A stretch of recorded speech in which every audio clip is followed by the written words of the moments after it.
In the very beginning of this series of videos on Haki, I started out by stating how Haki is simultaneously this incredibly important concept in One Piece, yet perhaps its most controversial. And with Conquerors Haki, that statement perhaps applies doubly. And I guess it's fitting, since in its very name, Haoshoku is the same character for supremacy that is in Haki itself. The Supreme King color of the Supreme Key is also supremely dividing in the fandom. You often see people complain about Conquerors Haki, how its powers don't make sense, are inconsistent, ruin the power system, that no one can figure out what even are the conditions for having it, how it's actually an ability of the chosen ones or down to genetics, thus making it so only the divinely or genetically gifted are allowed to become top tiers, and then the same people often will just turn around and push their agenda for their favorite character to have it. It's difficult to blame them entirely. Conquerors can be a complex and even confusing power just as much as it can be a powerful one. Initially, it seemed like just a power used to incapacitate or intimidate weaker opponents, so while it did look pretty badass, it was a bit of a head scratcher why it would be worthy of such hype and fear even from strong characters. But then, in chapter 1010, it is revealed that Kaido can code himself and his attacks with Conquerors Haki.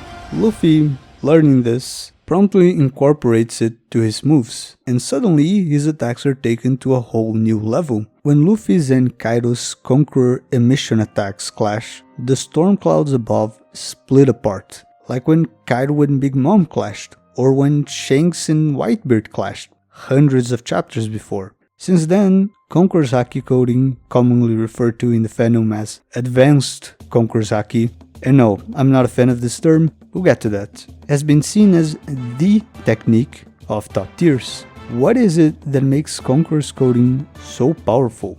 How is it that a power that in its basic form intimidates others or makes them pass out, essentially mental effects, can have such powerful, destructive physical effects? Then, with Film Red, news comes out that Shanks can apparently use Conquerors Haki to cue Observation Haki and stop others from seeing the future. This is not to mention Kaido seemingly implying Zoro's Ashura is Conquerors Haki. So what? The power can make people pass out, be used like armament but better essentially, counter Observation Haki, and also conjure extra arms and heads out of thin air? Where is the consistency here? What is the principle that could be the basis of all these different abilities? Of course, this video is so goddamn long because I intend to answer all of these questions and more. To answer what Conquerors Haki is really, and thus how it can explain all these abilities. Yes, even Ashura. And also Cursed Blades, how Oden's personality still lives in Enma, a little theory on Wado Ichimonji and why I believe it is actually a blessed sword, if you will, a possible explanation for Kuma defying scientific reason and logic by seemingly retaining some of his personality, even when, according to Vegapunk, he should be in a total vegetative state. The energy of the sea that makes devil fruit users drown, some of the Gorosei abilities, and speaking of which, since it's all people talk about right now and something people have been asking me directly, what I think is the most likely explanation for the Gorosei transformations and their regenerative abilities. And that one will be pretty wild, I promise. Obviously, I will also be explaining what type of ambition Conquerors Haki is based on, and thus what is it really that makes one a conqueror. And to exemplify this, I will use this to determine whether we should be expecting Usopp and Sanji to awaken Conquerors Haki. Anyways, as always, this is a follow-up to my theory on the foundations of Haki, so it is recommended to watch it before you watch this one.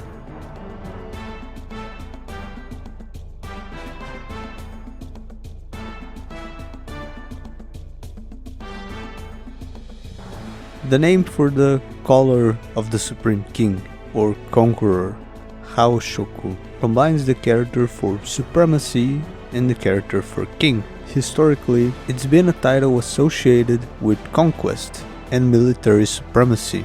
So of course, there is a certain sense of imposition and domination that comes with this word.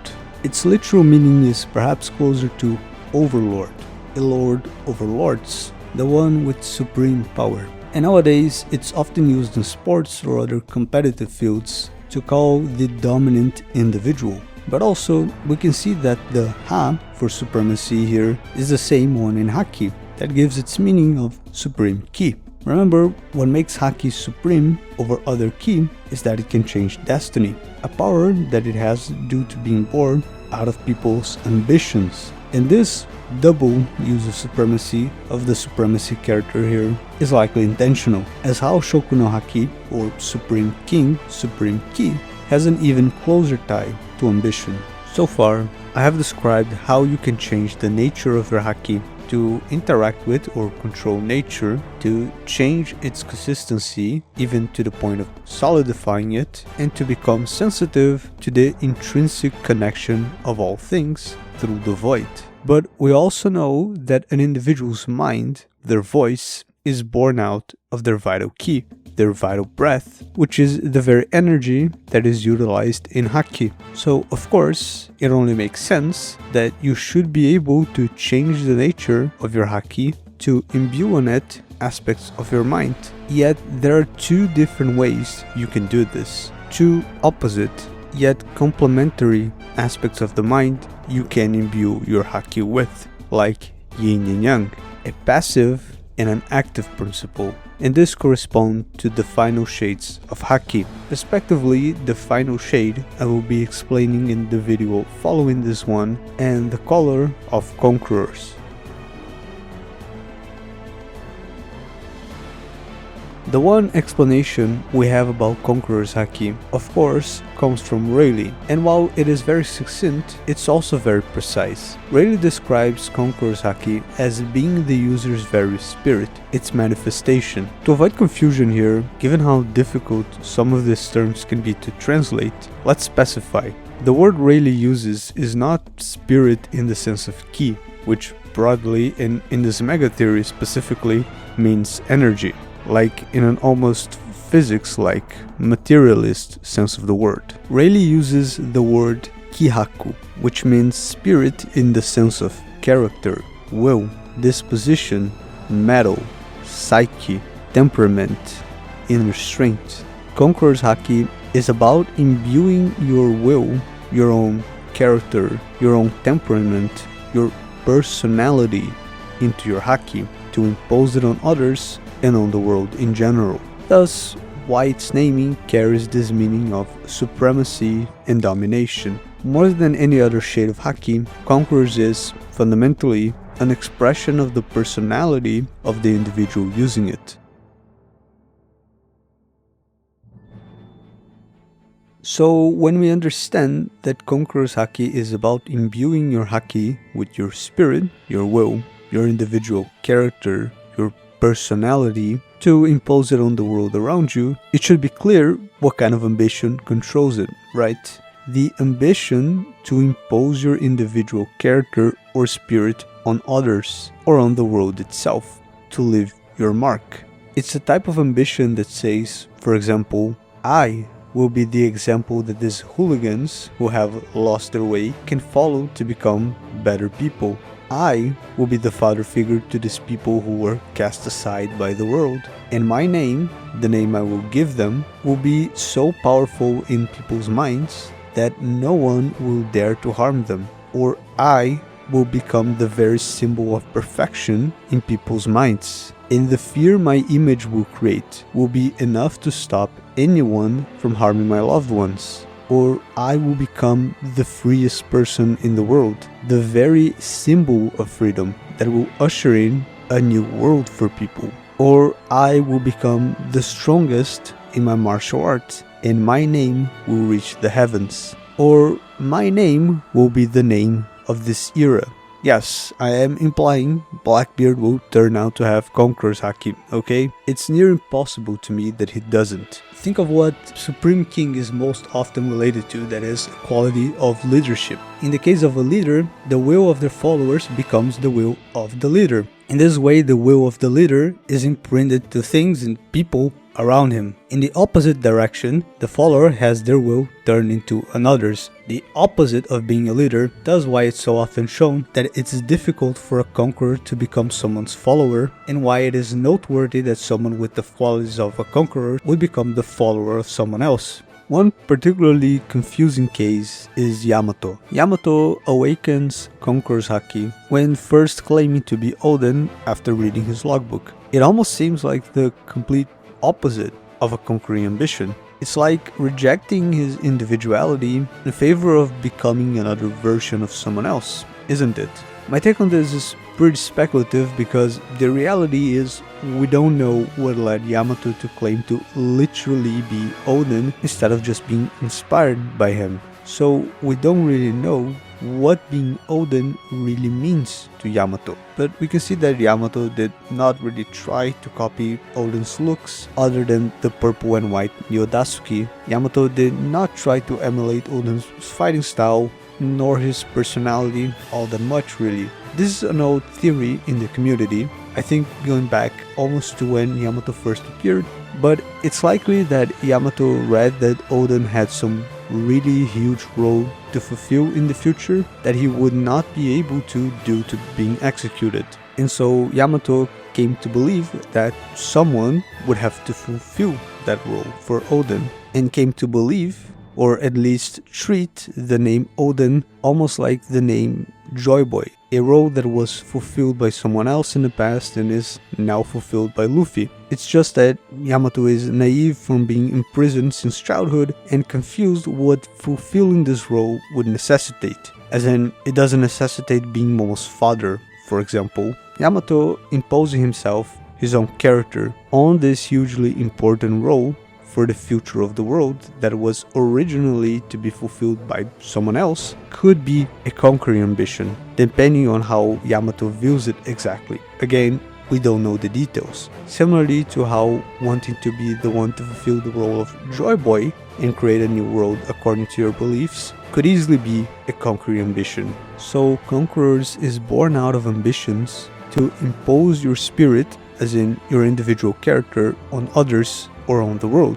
And this is why Conqueror's Haki is so rare, because not everyone has this kind of ambition, and even less people have the conviction to back up this kind of ambition. Not everyone has an ambition to leave a mark on the world, to be a leader that others look up to or fear, to become a symbol, to be an influential figure or an example for others to follow. You can have big ambitions, even ambitions to change the world according to your ideals, and still not be a conqueror, as those ambitions don't necessarily have to center on your own individual character. For example, Jinbei has a huge ambition stemming from his own personal views on how the world should be. That is, he seeks to bring harmony among the races and liberation to his oppressed people, and he certainly has the conviction to back up his ambition. Yet Jinbei doesn't really make his individual character a centerpiece in this fight. He doesn't try to make himself into a symbol of this fight, even though he has taken a position as leader in it as captain of the Sun Pirates after Tiger's death, and so Jinbei has never shown any Conqueror's Haki.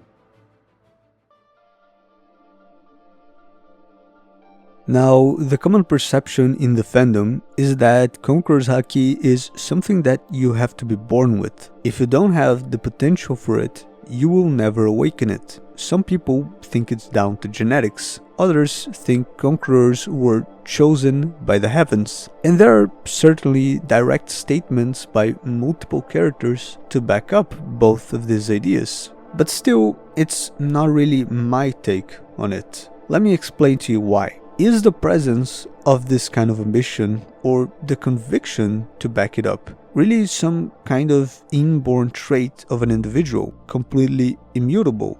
Well, not in the real world, at least, I don't think so. People can change, pretty drastically actually. Someone who normally wouldn't wish to leave a mark, to become an influential figure, could develop this sort of goal through some big personal change. Or someone who has this kind of wish but doesn't have the conviction to back it up could grow to have it. Again, let's go back to Rayleigh's explanation on Conqueror's Haki. Rayleigh says that you can learn to control it but that it cannot be strengthened by training. Yet Rayleigh doesn't say that you have to be born with it, or that you have to be a chosen one, or whatever. Rayleigh says that it cannot be strengthened by training because it is the user's very spirit, and so it can only be strengthened by personal growth.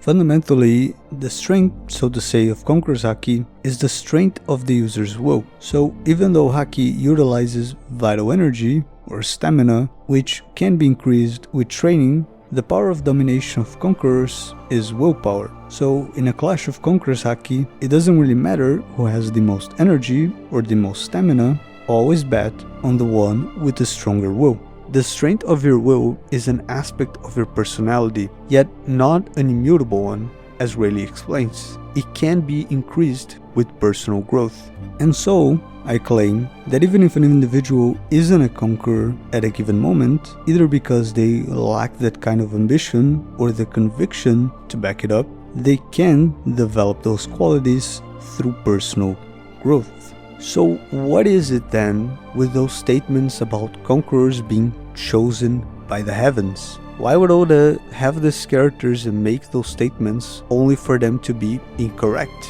Because, I believe, this very question is important to major themes of the story, especially to its politics, and that we readers question ourselves on it is intentional on Oda's part. Claiming to have been chosen by the heavens, God, or whatever equivalent higher power has historically been a very prevalent way for kings, emperors, and dictators to justify their positions of power. Chinese emperors made their claim to authority through the mandate of heaven. If they reached such positions of immense power, was because the heaven, the Tian Confucians spoke about, willed it, though most Confucians would also justify the right to revolution by the same logic. If you were deposed, that as well must be the will of the heavens. European monarchs during absolutism justified their authority by claiming it to be the will of God.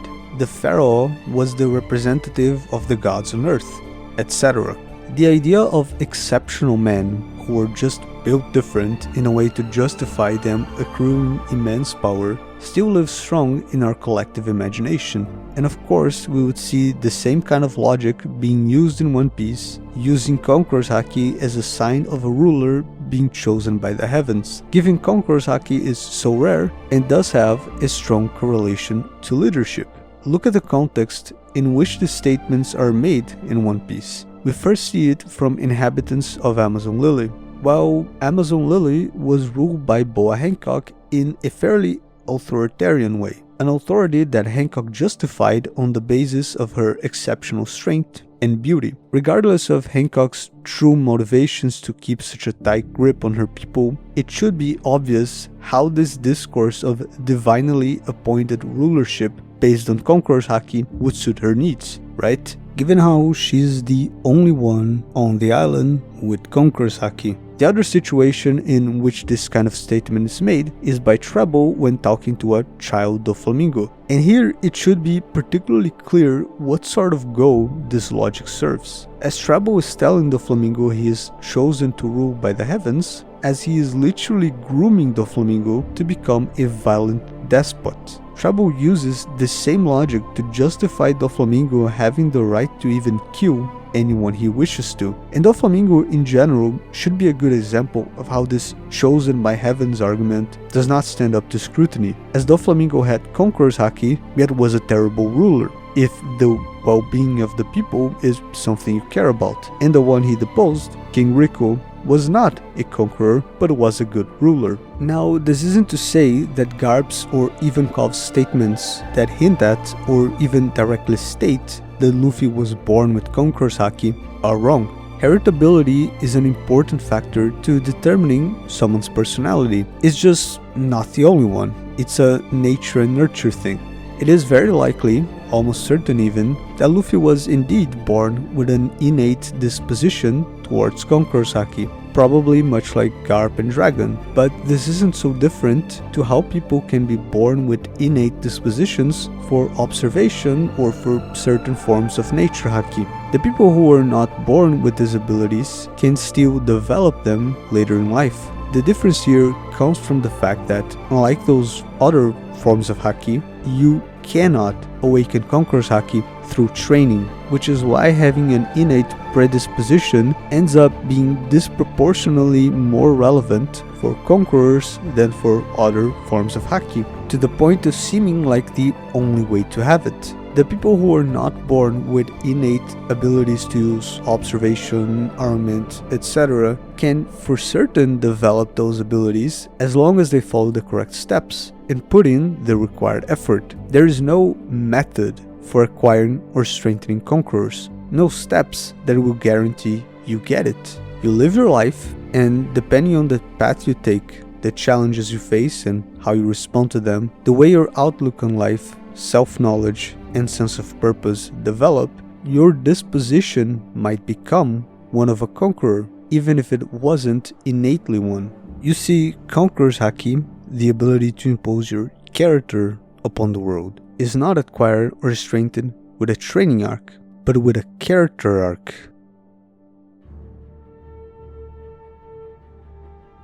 So, if we are wondering if a character that at the moment does not have the ability to use Conqueror's Haki will have that ability in the future, I believe the main question we should be asking is not, does this character have the innate disposition to be a Conqueror, but rather, is the character arc this character is going through one that will lead them to become a Conqueror? And I will illustrate this by analyzing the potential for Conqueror's Haki of Usopp and Sanji.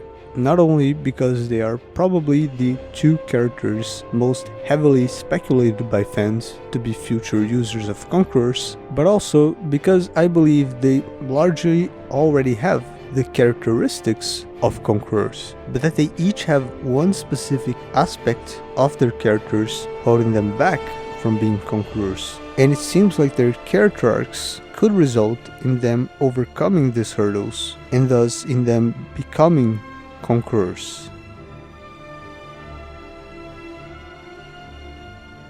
Usopp, since his introduction, has been shown to have dreams of becoming an influential character to leave his mark. Usopp's lies have an interesting aspect to them in that they often reflect who he truly wishes he was, and so who he actually dreams of becoming in the future. Usopp's dream is to be a brave warrior of the sea, and Usopp, when telling tall tales about himself, is most often portraying himself as already being this brave warrior, with immense prowess and unshakable courage. Compared to Luffy, who's always saying that he will become the Pirate King, Usopp's approach could perhaps be described as fake it till you make it. And among the lies that Usopp tells about himself, like literally lying about having Conqueror's Haki, one of the most frequent is about how he is this great influential figure that inspires both fear and admiration from others. Captain Usopp with his 8,000 followers.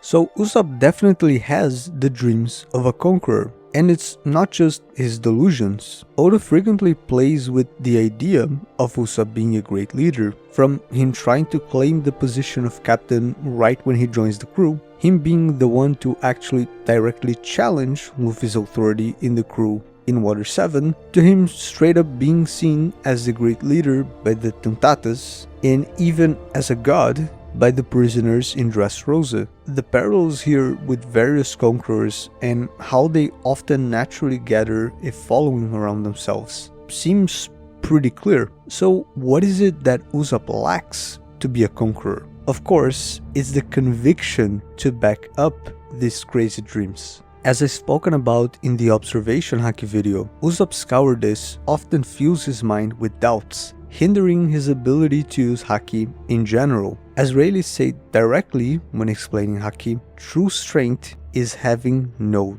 doubts. The importance of conviction, by the way, is likely the biggest reason why Haki blooms are a thing. You can train to increase your energy, you can train your control over Haki, but the very power to use your energy as Haki comes from conviction in your ambitions, and is when facing the greatest challenges, particularly in the heat of battle against great foes, that your ambition is truly put to the test. overcoming said challenges strengthens it, and thus fully realizes your potential to use Haki. And for conquering ambitions specifically, to have strong conviction in them is particularly difficult, because it is a conviction to leave your mark, to dominate, to become a leading figure. There's a competitive character to it. It's your conviction in yourself against the world.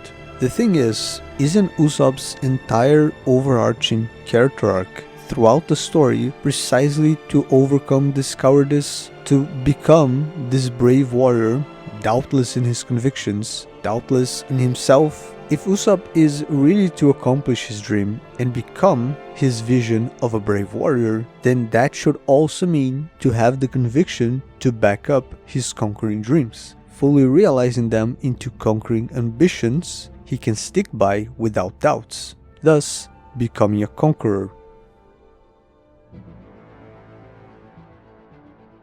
Oda has also hinted a lot to Sanji's leadership qualities, his potential to be an influential figure and gather followers, and specifically to awakening Conqueror's Haki. When Usopp is unsure about himself and about his usefulness to the crew in Enies Lobby, it's Sanji who inspires him to act. In Punk Hazard, we see Sanji gather almost the entirety of the G5 Marines as his followers, again in a pretty obvious parallel to what we see with Conquerors. When the crew gets separated in Dressrosa, Sanji immediately takes the lead of the half of it on the Sunny as they are getting attacked by the Big Mom pirates. Oda later calls this group the Twirly Hat Pirates for Sanji's twirly eyebrows, further emphasizing his position as the leader of the group. In the cover of volume 100, literally named Color of the Supreme King, right there is Sanji featured prominently among a group entirely of conquerors. There's also that color spread with Sanji reading a cooking book with a crown on it, essentially making the pun here with cooking and king, etc. Now, Sanji, unlike Usopp, has that unshakable courage to back up his convictions. That is not the issue for him. The issue for Sanji is he doesn't have conquering dreams. Well, damn, that sucks. That's like the one thing.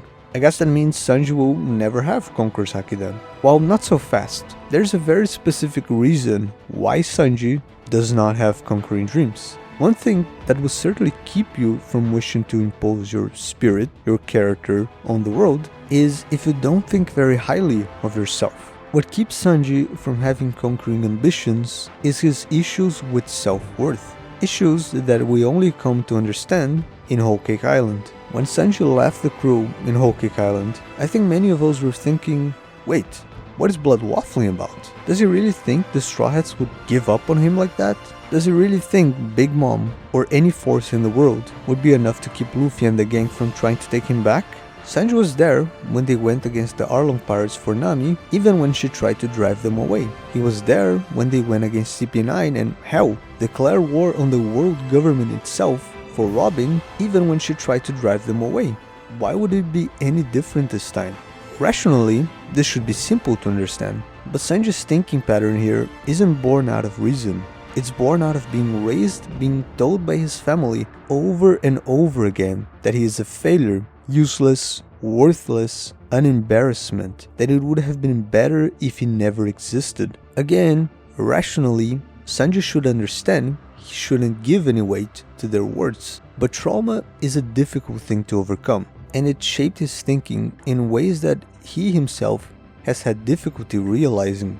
Sanji's overtly self-sacrificial mentality is born out of this. When faced with the option of either sacrificing his dreams and happiness or asking the crew for help, Sanji automatically chooses the former. Even though they would gladly put in the effort and risk themselves for him, Sanji struggles with seeing himself as worthy of it.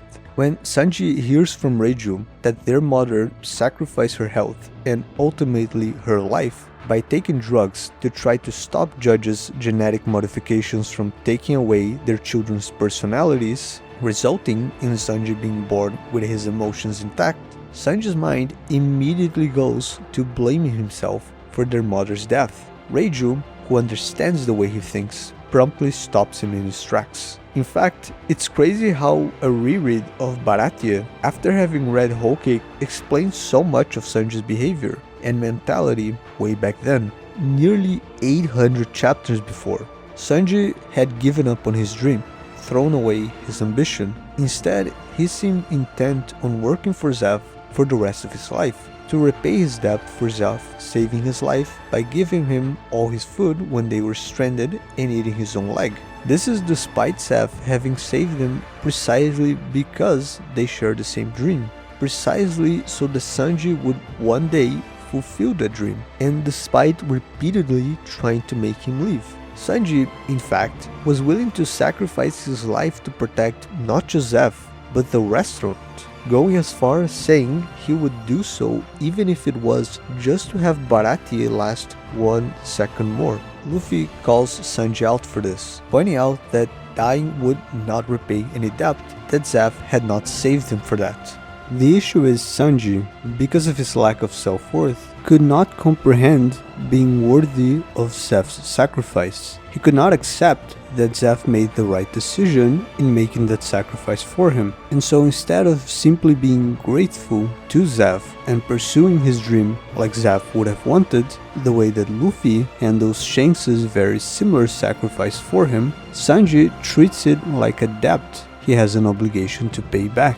This is why Whole Cake Island centers around displaying Sanji's true value and having Sanji begin to understand his true value. And this value that Oda wanted to emphasize was not Sanji's fighting ability. It was not his reliableness, his cunning, not even really his cooking skills. Above all, Oda emphasized the value of Sanji's character, of his spirit, of his personality. The same character that Judge saw as a weakness, yet Luffy saw as Sanji's best qualities. The character that his mother sacrificed herself to protect. Sanji's character arc in understanding and accepting his self-worth continued through Onigashima. Him asking Robin for help was him understanding that Robin would gladly risk herself facing a strong opponent to save him, and accepting it, accepting himself as being worthy of that sacrifice and effort from Robin, even as protective as he would normally be of her. Him destroying the raid suit was him deciding for good that his character is worth more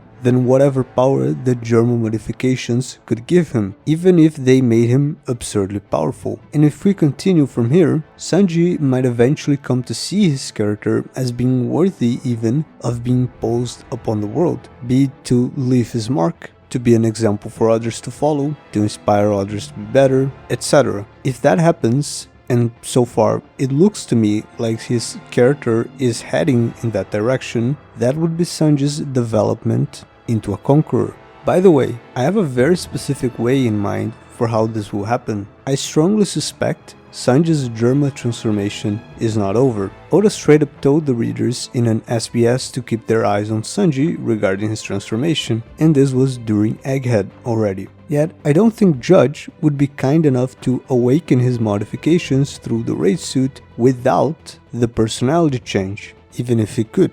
If the transformation is to continue, it's coming for Sanji's mind as well, and I strongly suspect this is already happening, because the way he was acting during his fight with Ass Shark, when his eyebrow was reversed, was pretty out of character to me. He seemed way too eager to hurt and shit talk him, even though this is, a little kid. Especially a genetically modified one like him and his siblings, you'd think it would cause some reflection on Sanji, rather than him dunking on him like that, especially with such a weirdly evil expression on his face. Yet I don't think some technicality or technology is coming to conveniently save Sanji's personality. Rather, I think when the takeover happens, it will be up to Sanji to subdue the Germa personality, to impose his will on it, and so, fittingly, to do so, he would have to use Conqueror's Haki.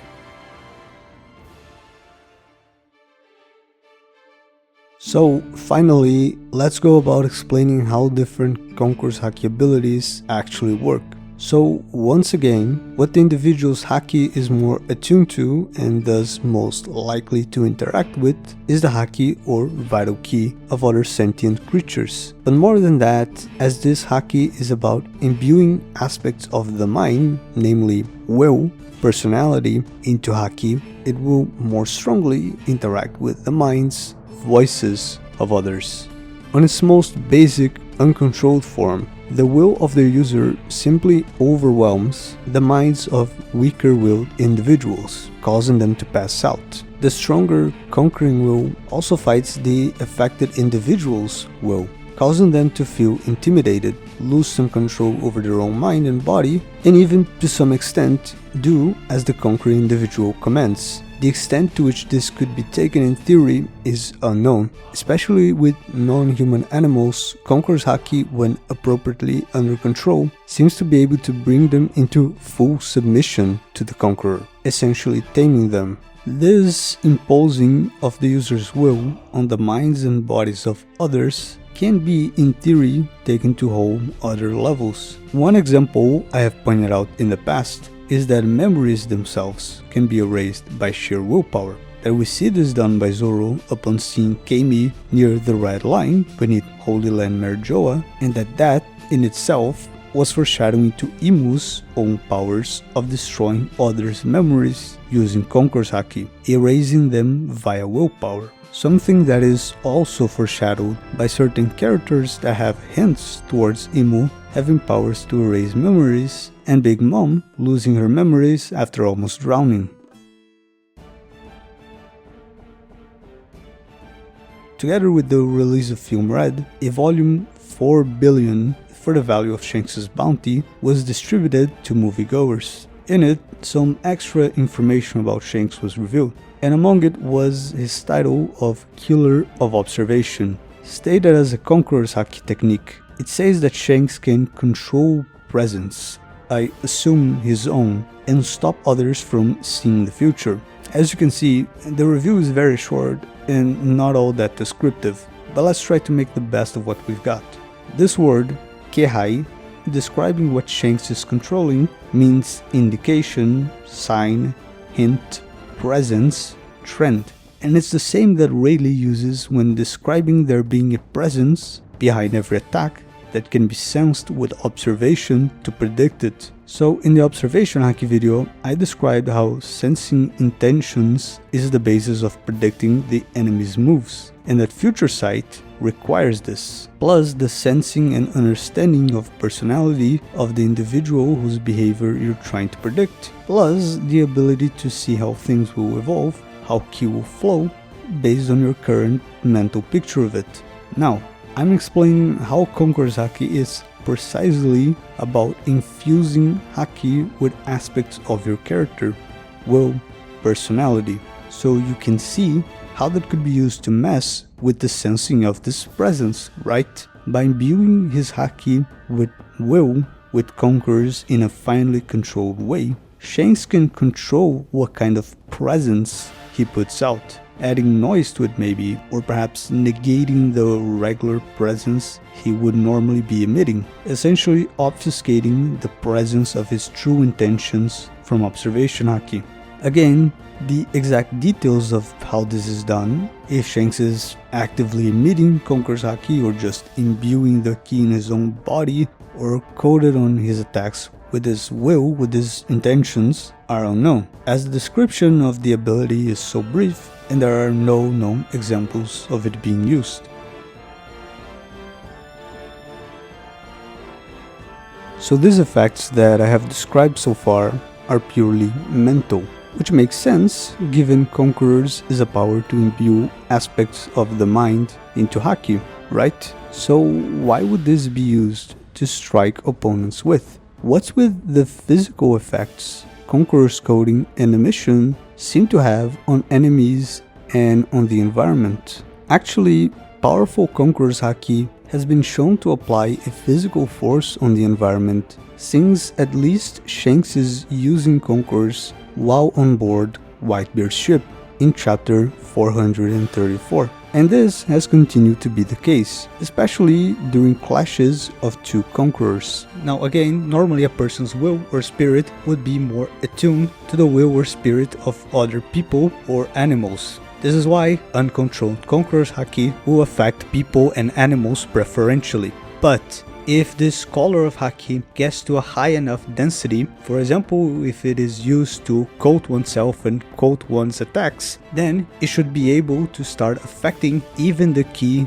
or breath of non-living things. This is why I have been pointing out that Conqueror's Haki is not about just imposing your spirit on others, but on the world itself to leave your mark, and that can include even non-sentient things. To dive a little bit deeper into the explanation here, remember what Haki is in its essence. An individual's own vital energy controlled in unnatural ways through ambition, because it is dreams and ambition which harmoniously combine both the reason and feelings of people into a singular will, which have this power to alter the natural flow of things. So if Conqueror's Haki can carry ambition itself to apply it on other things, this means to similarly alter the flow of other things in ways that defy nature. Thus, why this ability would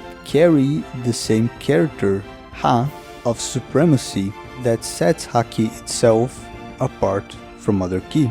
So this is why the strength of Conquerors is the strength of the individual spirit, not strengthened by training but by personal growth. The Haki acts as a carrier to the individual spirit that then itself changes the flow of things in a natural ways, and why it is a truly terrifying power. And this is the key to understand some of the most powerful yet most confusing uses of Conqueror's Haki. Now, in the first video of GUST, the one on Kitetsu, I also talked about cursed blades being created by infusing a blade made out of Kitetsu with a killing spirit or a killing ambition. Now, how would you do that with a thing like armament Haki? It doesn't particularly make a lot of sense, right? If armament is essentially just this energy given a solid form. One way that Conqueror's Haki can alter the behavior of external objects in ways that defy nature, in supernatural ways, is by changing the natural behavior, the natural disposition of objects to the disposition, the personality or will carried by the Conqueror's Haki, like imposing a killing ambition on a sword, making it behave according to that killing will, as if possessed by that will. That is the essence of spiritual imbuement. This would also likely explain why it was Conqueror's Haki specifically that Zoro needed to finally tame Enma, and why it is described by Kozaburo that a true swordsman must bend the wild nature of a sword to their will, which sounds very much like in the domain of Conquerors, imposing your will upon others. And as I've mentioned, that moment of Zoro taming Sandai Kitetsu seemed like it was one of those very early occurrences of Haki. Does it particularly strike you as armament or observation of something similar? No, if it is Haki at all, it really looks like it's a case of Conquerors, even if a very primitive one. This is also why, despite the swords being imbued with aggressive Haki, a swordsman who tames them can imbue and coat the blade with his own Haki without the sword losing its existing character, much like a Conqueror can, even if it's rare for it to happen, become a follower of another Conqueror, and this comes without the loss of the aforementioned individual's Conqueror's Haki. The blade's personality is not destroyed, but merely put at the disposal of the swordsman who tames it. Of course, it's not just a killing ambition that you can imbue into an object, but any other will that you have, any aspect of her personality. We see that Enma, due to Oden's usage of Conqueror's Haki while wielding it, retains some of his spirit, some of his personality.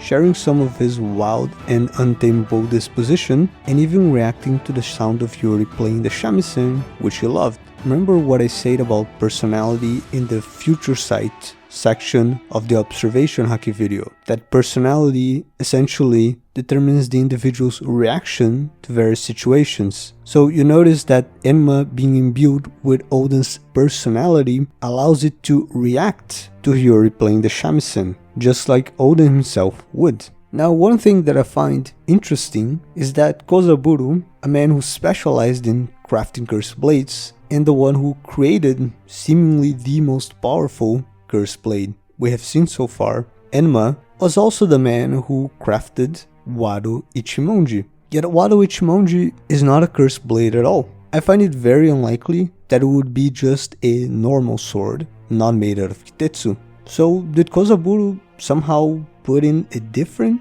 type of will in Wado Ichimonji? Well, remember that it was Kozaburu's son, Shimotsuki Koshiro, who specifically describes the strongest sword as not being a sword that just cuts everything that is put in front of it, but one that only cuts what it wishes to cut and doesn't cut what it wishes to protect. Koshiro's philosophy seems very different than the philosophy behind cursed blades, and so I suspect that it being Koshiro specifically who gave Wado Ichimonji to Zoro, that it is this kind of will that he spoke of that was imbued into Wado Ichimonji. Not a will to kill, but maybe a will to protect, making Wado Ichimonji not a cursed sword, but maybe a blessed sword. And I suspect this will be relevant in the future, specifically when Zoro turns it into a black blade. Unlike the cursed Enma, named after the Lord of the Underworld, Wado Ichimonji means straight line of the path of harmony. So Vegapunk did say he could program a system of dual personalities into Kuma to switch on and off the state in which he is just a mindless machine. But Saturn was completely against it. And from Vegapunk's reaction when killing him, and from his reaction when seeing him again protecting Bonnie, it's clear that Vegapunk really did carry out the procedure to eliminate Kuma's personality and will entirely. So there must be another explanation. The self-destruct system that Saturn activated for Kuma was actually a permanent turn-off switch. And as Vegapunk thinks to himself, it should have turned the already completely mindless, soulless, voiceless Kuma into a vegetative state, not even capable of following orders. Yet not only is Kuma moving, but carrying out his personal will to protect Bonnie. He hugs her, shows her affection, he shows anger towards Saturn, and can even use Haki. Vegapunk says there's no logic, no scientific basis for it, which sure sounds like in the realm of Haki and its power to defy nature. Vegapunk then concludes that it is really not the physical strength of the Buccaneers that makes them remarkable. So what is it? Perhaps it is the strength of their spirits. Vegapunk does say to Saturn that you could call it the power of love. So just like Enma retains some of Oden's personality due to his Conquerors Haki being infused into the Kitetsu the blade is made of, despite Oden himself being dead, how about Kuma? For one, Kuma's cyborg body very likely contains Kitetsu parts that his Haki could have been permanently infused into. Because one of the first things that we learn about Vegapunk's research during Egghead is that Vegapunk does know how to use Pyroblime, which, as I established in the Kitetsu video, is just another name for Kitetsu. Interestingly, just like Oden's spirit came out at full force, causing Enma to go out of control, at the sound of his daughter playing the shamisen, it is the need to protect his daughter that seemingly reanimates Kuma. And of course, as it is ambition that controls vital ki in unnatural ways as Haki, Kuma's spirit and ambition being imbued into his body are able to use his body's energy as Haki, perhaps only stopping them because his body had run out of energy. But did Kuma have kingly ambitions that would allow him to use Conqueror's Haki and thus permanently infuse his machine body with his personality? Did he have that will and conviction to leave his mark on the world? Well, other than his will to be a hero of the people like Dragon, his will to be a father figure to Bonnie, somewhat similarly to what we see with Whitebeard, other than the fact that he naturally gathered followers to the point of becoming ruler of a nation after leading the revolution to depose its king, he also, during his flashback, stated his will to leave behind the mark of his existence in Bonnie and in the future of Luffy.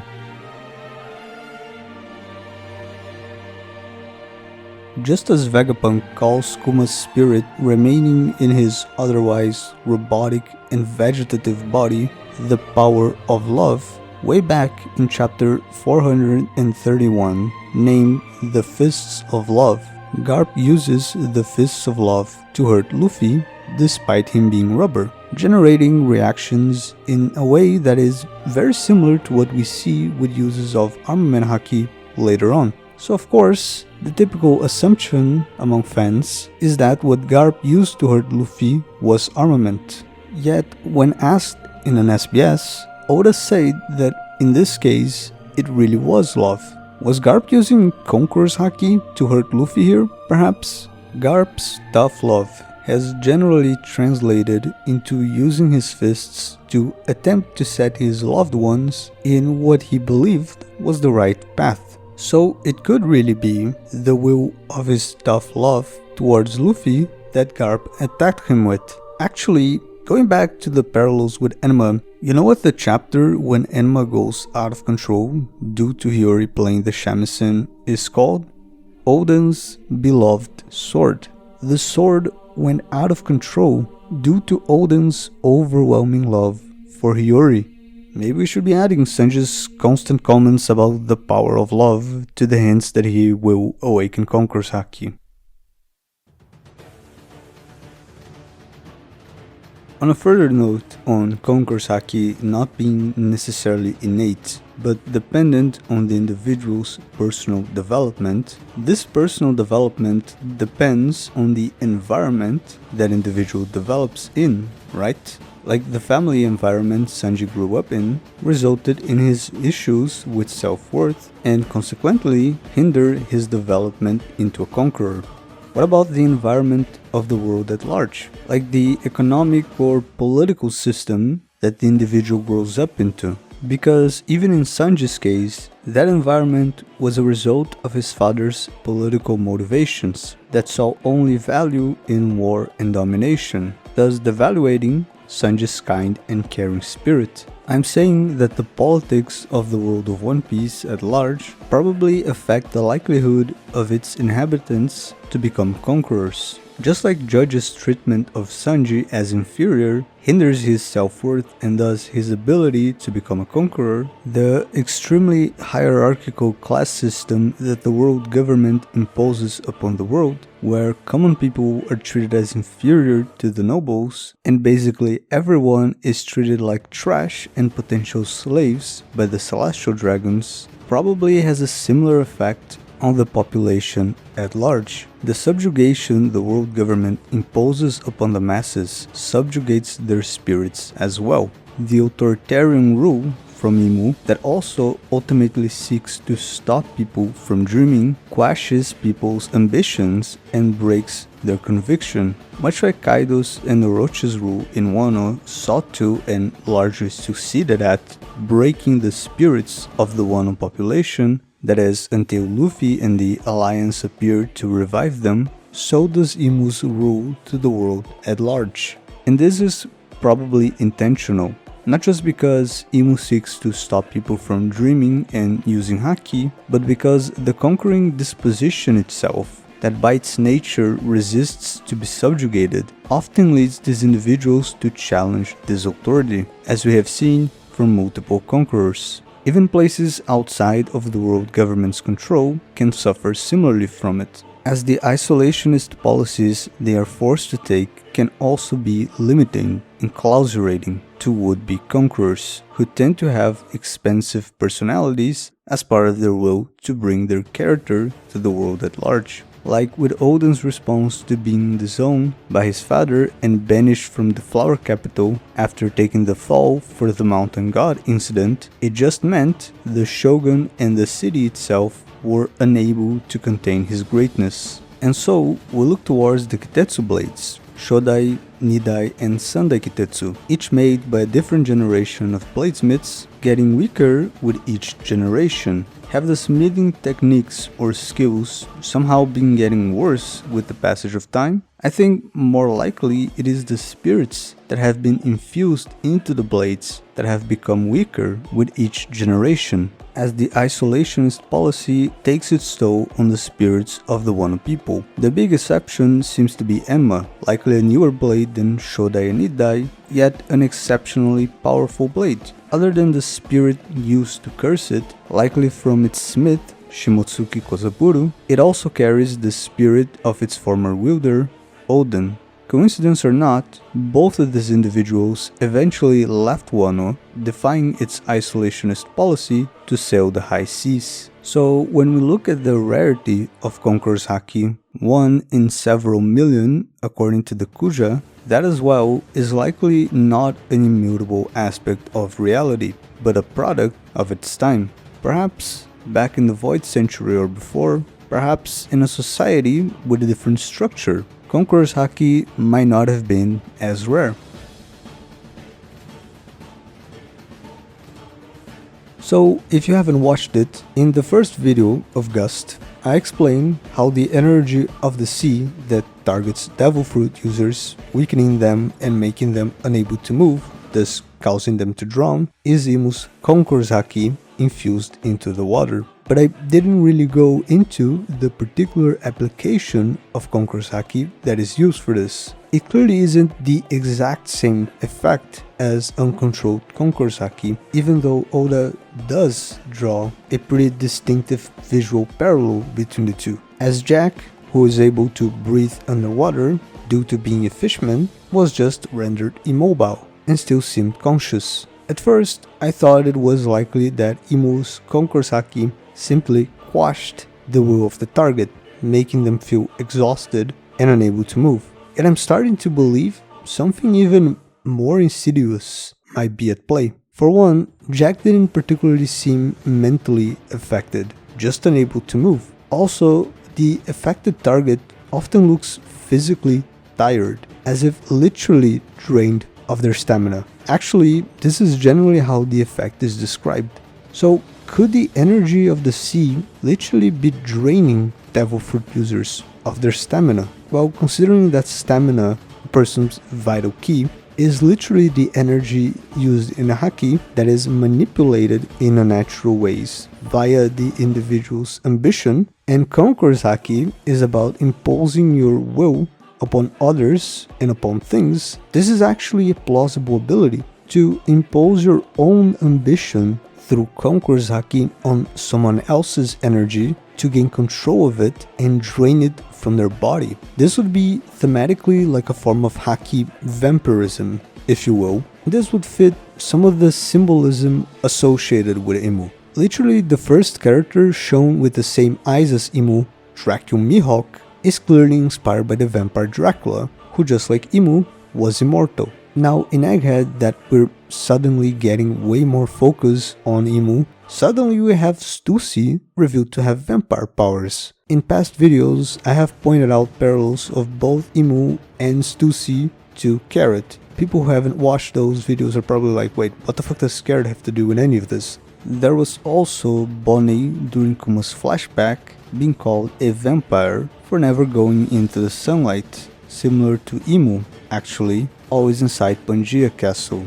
But anyways, I also pointed out in one of those videos that one of the hints towards Imu is in the chapter called Red, in which Luffy uses his blood as water to punch Crocodile, and that this could be hinted at Imu using water abilities to control blood, which again would fit with the vampire themes. It's also fitting thematically that since in One Piece there seems to be no meridian network, like in traditional Chinese medicine or in other battle mangas such as Naruto or Hunter x Hunter, a person's vital ki, their energy, must flow through their body much like it does in real life, that is, via the circulatory system, by blood carrying the oxygen and glycals and such that are used for energy to all parts of the body. So in a way, Imu would be sucking the energy out of people's blood. By the way, regardless if this is literally draining the target's energy or just squashing their will, this ability is likely the same that is used by Saturn to stop others around him from moving. We can see, for example, that Bonnie looks tired, as if drained of her energy when held by Saturn,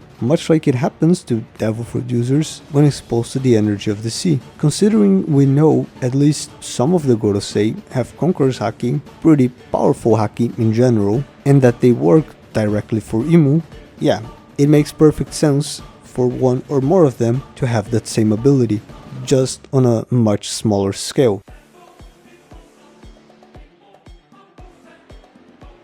So in the Armament Haki video, I explain how it is armament that allows one to coat themselves with their energy with Haki. That this is what allows one to hit someone or something directly with their Haki, adding that energy to their strike. And that thus, it's likely that armament is necessary to use Conquerors as a coating as well. Conquerors coating being thus arguably the combination of the properties of Conquerors Haki and of Armament Haki. But what is it that Conquerors adds that makes it so much more powerful? For one, as Haki is vital ki, controlled in unnatural ways through ambition, and Conquerors Haki can carry the user's ambition to impose it on the things it comes in contact with. Just like I explained in the section about the energy of the sea, in which the user gains some control over the affected individual's energy as if it was the user's own Haki, hitting someone with a concentrated attack of Conquerors Haki should mess with their own control over their own energy, over their own Haki, weakening it. Thus, it should be particularly effective at piercing an enemy's Haki coating defense, or countering an enemy's Haki-infused attack. But Conqueror's Haki coating doesn't prove itself effective only against the ki or Haki of individuals, but against physical objects. We can clearly see the destructive effect on the environment that this technique can cause, not to mention on the body itself of the affected individual.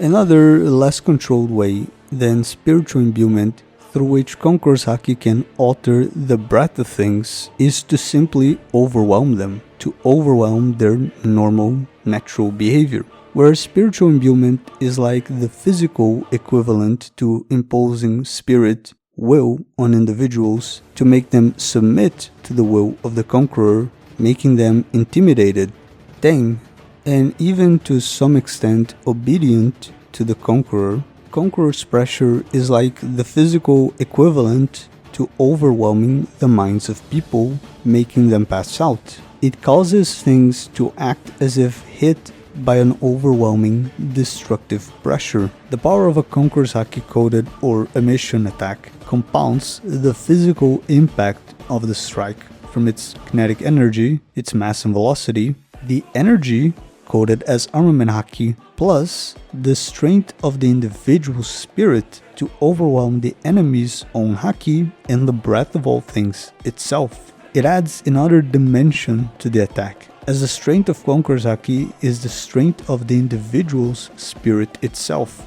not strengthened by training, but by personal growth. when two people with extremely strong Conquerors coding clash, the waves of Conquerors Haki created from this clash might be dense and powerful enough to push against the very air and clouds above. Though, as cleverly pointed out by a viewer in the comments of part 1 of GUST, the parting of the clouds could be caused by those waves of Conquerors Haki created from the clash to push against Imu's Haki that is imbued in the water in the clouds, thus causing the clouds to part.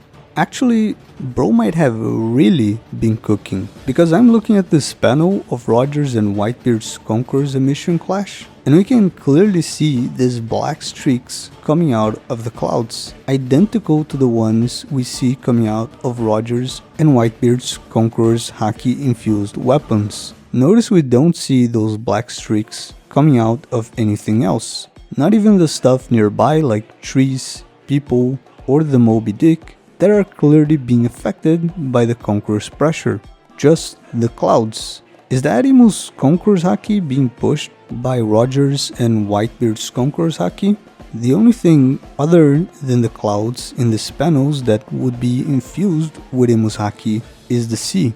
But from the angle and the way the sea is drawn, we wouldn't be able to see black streaks coming out of the sea, as Imu's Haki would be getting pushed deeper into the water rather than out.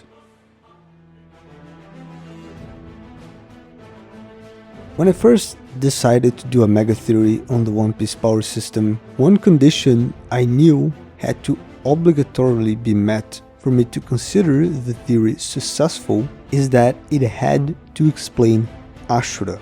That is because, as it stands, this is the most ass-pool power in the entire series. People like to joke about Shanks revealing his Haki Susanoo or whatever, but honestly, a Susanoo would be mild compared to this. Shanks will use Haki to conjure an arm to replace his lost one, you say. Hilarious. That would be so wild, right? Meanwhile, Zoro was conjuring 4 of them, plus 2 heads and 6 swords, like 700 chapters ago. Theories about Ashura being caused by Conquerors Haki are plentiful, since Kaido implied that Zoro had Conquerors when he used Ashura to cut him. But I can't remember anyone coming up with a satisfying explanation for how Conquerors Haki would be able to do something like this. And most people would just argue that Zoro was just unconsciously using Conqueror's coding, or it being Oden's Conquerors Haki in Enma or whatever, and that it wasn't about Ashura. Zoro later in Onigashima, truly bringing forth his Conqueror's Haki at full and openly realizing he has it, conveniently offers a seemingly plausible alternative explanation for Kaido's comment, hiding its true significance. Because on close inspection, you'll notice there are none of the common telltale signs of Conqueror's Haki being used.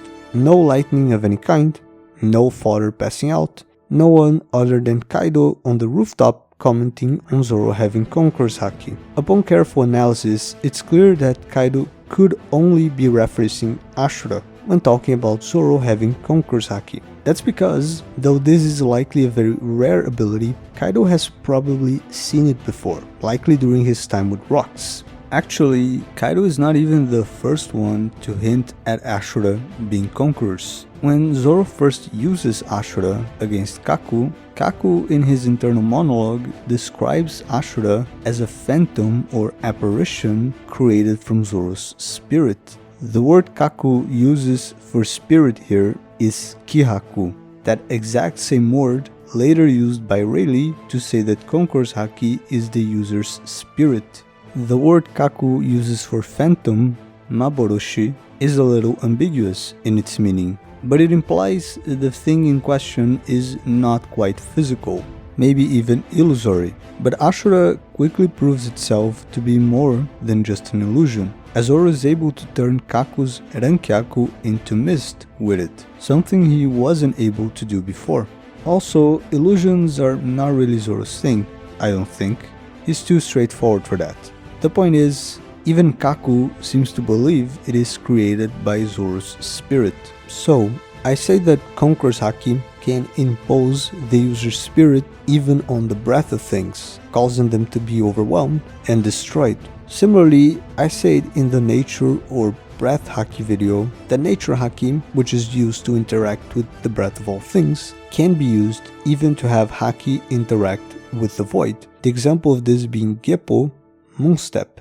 So similarly, could Conqueror's haki be used on the void? Yes guys, once again, it's all about the void, aka the Tao, emptiness, Wuji, Akasha, Mu, the sky, heaven, Brahman, Musubi, the fundamental principle of nature that permeates everything, creates all material reality, and ties everything together. So to use Conqueror's haki on the void would be to impose your personality, your character, your spirit upon the fundamental creative principle of the universe that creates and controls all material reality. It would be to imprint your spirit on it. It would be to take your spirit from the abstract of your mind and give it a physical material form. If Conqueror's haki is spirit manifest, this would be spirit incarnate. Now, what would be a physical incarnation of Zoro's spirit? Specifically his conquering ambition that generates his Conqueror's haki. Well, his conquering ambition is to become the world's greatest swordsman. And how has Zoro gone about pursuing that ambition? Well, originally he tried to outdo the competition, namely his rival Kuina, by increasing the number of swords he could wield, one in each hand and then another in his mouth. So what else could be the physical form of the spirit if not more hands and more heads holding even more swords? Spiritual incarnation is a power that I truly believe will be immensely important moving forward. It's a power that I'm sure Oda has huge plans for and will love to bring more into the story. This is because, firstly, as it is a power based on each character's own individual spirit, it is unique to each individual, thus allowing for great diversity in fights and designs, something that every battle manga author strives to have in their power system. Secondly, there's a lot of creative liberty for Oda to design cool and fun powers without them feeling completely arbitrary, as long as the incarnation matches the character using it. And finally, and most importantly, remember what Bruce Lee thought martial arts was all about? To me, okay? To me. Ultimately, martial art means honestly expressing yourself. Spiritual incarnation is essentially the ultimate version of this. So, as I spoke about before, spiritual incarnation is a power that Kaido has likely seen used before, and I'm sure many characters moving forward will be revealed to have it. Rox D. Sebek, Roger, Whitebeard, Mihawk, and Shanks are all decent bets for having it or having had it in their primes. Now, I should put a disclaimer, as otherwise I feel some people will try to argue with me that I am claiming that Zoro was using this incredibly advanced Conqueror's haki technique way back in Enies Lobby, and that should be impossible as he had not even fully awakened Conquerors until Onigashima, much less advanced Conquerors, yada yada yada. So, throughout all these haki videos, you might have noticed I have not used the terms advanced armament or advanced conquerors or advanced observation or advanced whatever, except eventually to say this is how fans tend to refer to certain powers. That is because those are entirely fan-made terms and I don't think they help with understanding haki, like, at all. They're probably a detriment, actually. They imply a linearity to haki that does not exist in the source material.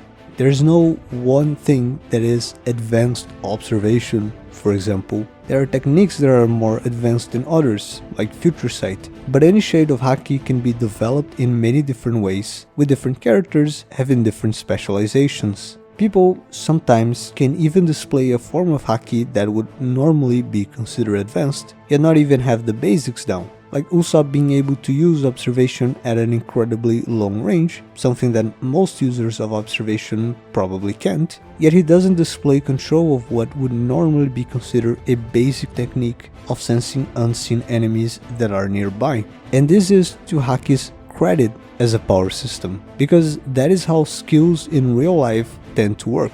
A neat linear path or even a neat skill tree exist only in the context of formal education, of formal training. They are created by instructors who design them to be the most effective or efficient way of learning. People who are self-taught, and this includes most learning on Haki probably, very often can display what would normally be advanced forms of a skill without even having the basics down, and that can also have its detriments down the line. As I explained in the Nature Haki video, the biggest thing that allows Zoro to use so many different types of breath is that he understands the unifying factor of this power, that is all things having a breath. He had the basics down from the very first time he used the ability. And as I stressed in the observation Haki video, that what you have an ambition to sense determines what you sense with observation, what you have an ambition to impose your spirit over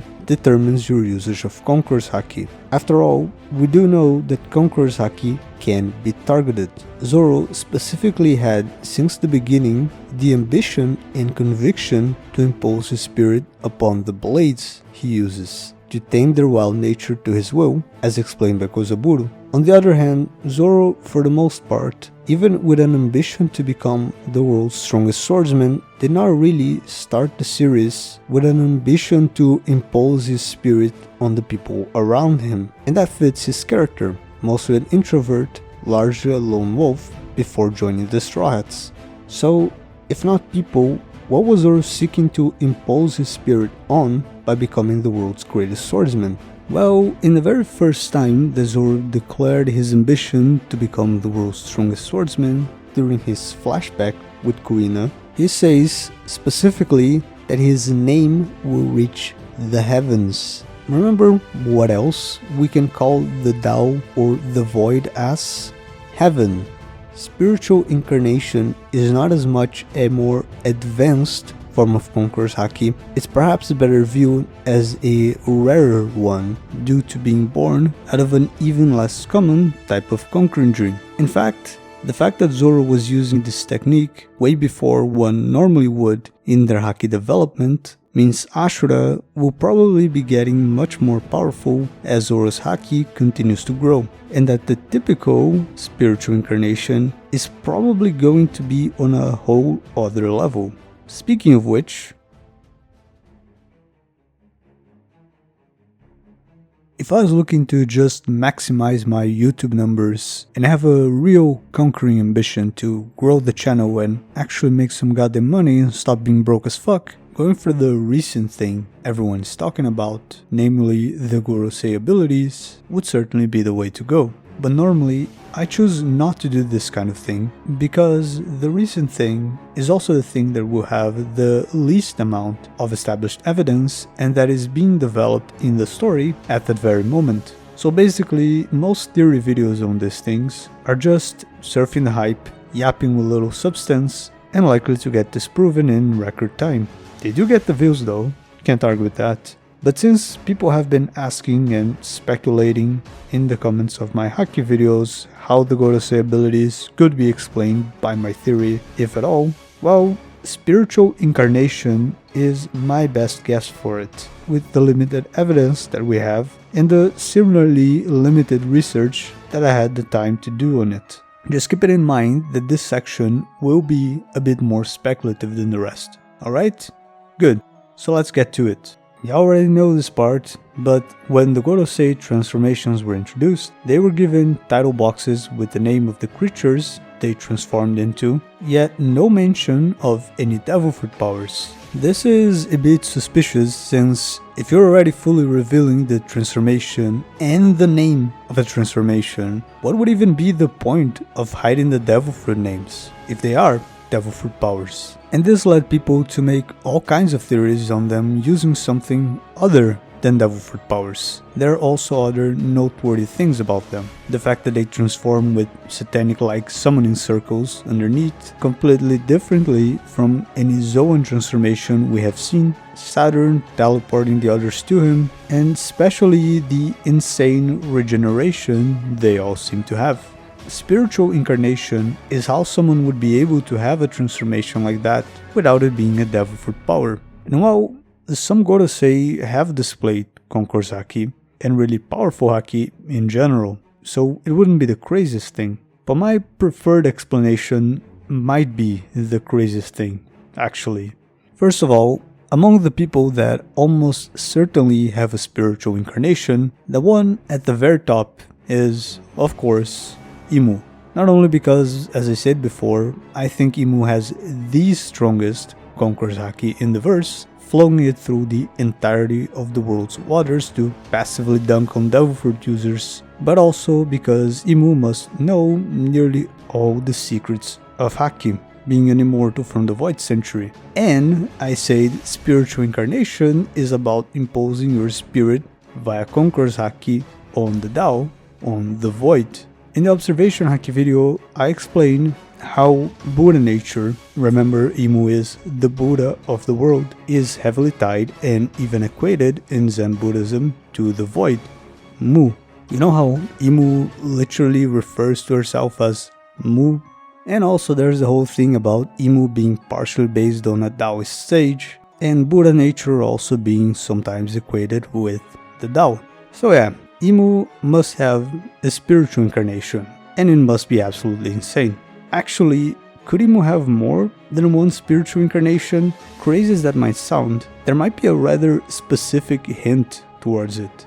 See, the Gorosei were given the title Bushin, meaning military god, and I suspect this is a pun, first on an alternative meaning to these characters as martial or martial arts spirits. Spirits born from martial arts. You see, this character, Shin in Japanese, is the same Shen from the three treasures in Naden, meaning mind or soul.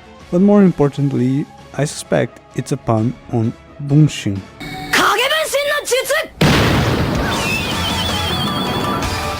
Bunshin literally means an avatar, an other self, a part or an incarnation of someone.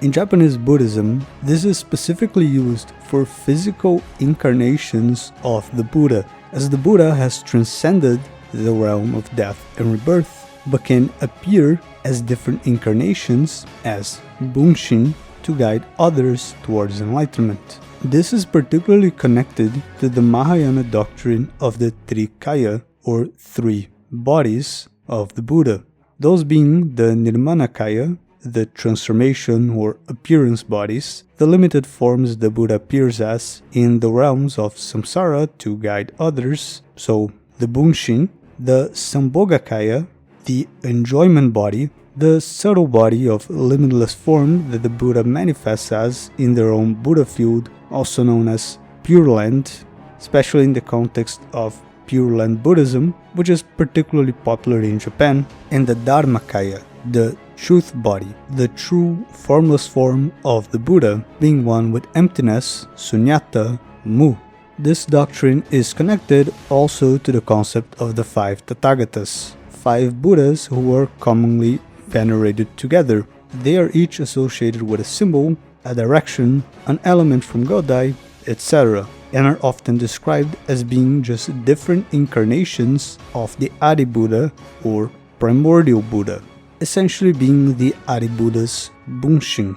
Now, with the Gorosei receiving so much focus during the Vegapunk arc, I think it's only natural to maybe see a parallel with Vegapunk and his satellites and Imu and the Gorosei. Vegapunk's satellites are in part based on the 6 realms of transmigration from Buddhism, the 6 realms of samsara, the cycle of death and rebirth. In Japan, they are known as Rokudo, 6 paths. Yes, that's where the Sage of 6 Paths, Rokudo Sennin, and the 6 Paths of Pain in Naruto come from.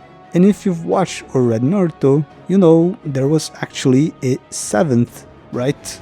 That's because there are the 6 paths of samsara, and then there is a 7th corresponding to Buddhahood, transcending samsara.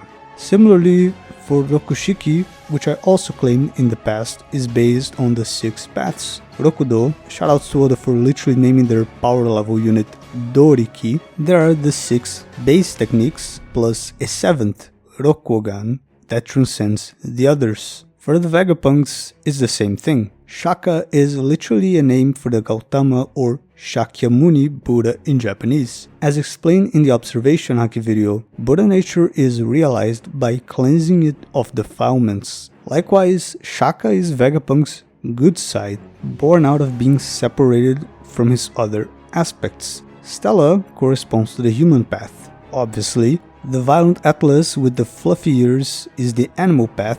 Evil Lilith is the Naraka or hell path, Lilith being the name of the primordial she-demon in Christian myth. The greedy orc is the Preta or hungry ghost path, composed of beings in perpetual states of craving, mostly hunger. Edison is the Ashura path, and Pythagoras is the Deva or god path. Though I'm a bit less sure about this last two. And then the parallel seems even more on the nose, right? As Imu is the Buddha of the world, Imu should have her own 6 paths. Those would be the Gorosei, as literal spiritual incarnations of Imu, and then also this individual here, likely in the Ashura path, to make 6. Though she isn't a spiritual incarnation, you have to see this video here to know my take on who this is. Anyways, I'm not clear on the Gorosei's individual correspondences to each path, except for Jupiter, who's pretty obviously the hungry ghost path. So, unlike Vegapunk, who divided himself using science and the power of his brain fruit, Imu might simply be able to mentally separate different aspects of her spirit that are then imposed onto reality via Conquerors Haki and thus incarnated as the Gorosei.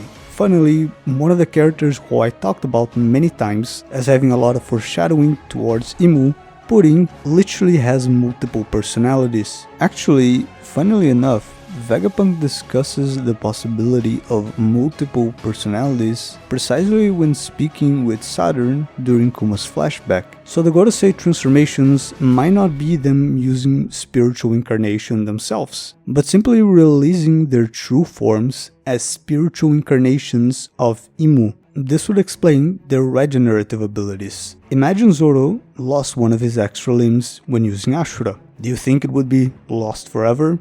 No, right? They're materialized from the void by Zoro's Haki. So just like Zoro recreates Ashura each time, as long as he has enough Haki, he could just make it again. Similarly, if the Gorosei are just spiritual incarnations, they can be endlessly regenerated as long as Imu has enough Haki.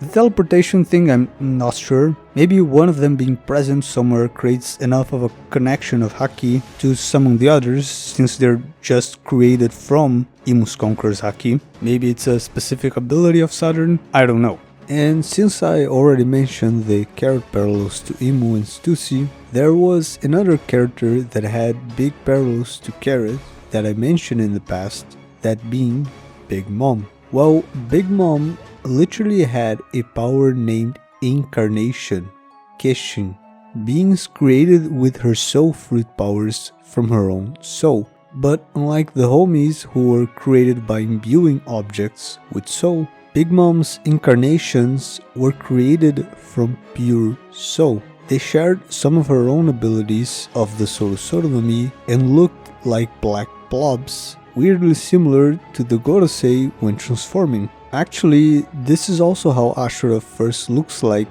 briefly before being fully unveiled. But yeah, my guess is the Gorosei are like Imu's paths of pain, or I guess they're more like Imu's Jojo stands. Speaking of which, I did talk about the Gorosei being essentially the Nirmanakaya of Imu, right? So assuming Imu herself corresponds to the Dharmakaya, which would make sense with Imu referring to herself as Mu, we also have the enjoyment body, the Sambhogakaya, to account for, right?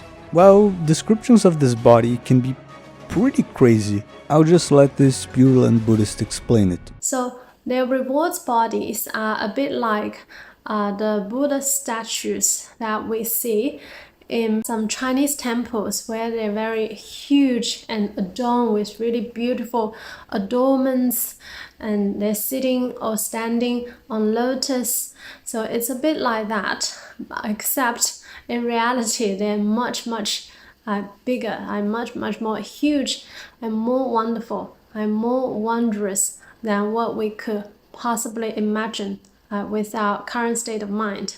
So in the Visualization Sutra, the Buddha described the Sabukakaya of Amitabha Buddha in the sutra.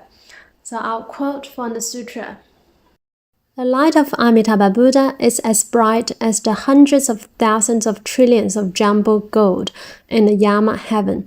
So jumbo gold is the highest grade of gold, and the Yama heaven is the third level of heaven in the desire realm. The height of the Buddha is like 60 trillion nayotas of Ganges sand. So nayota is a measurement, and it can be different measurements as to what nayota is. It can be like 1 million, 10 million, or 10 to the power of 28, or 10 to the power of 60. So it is a very big number.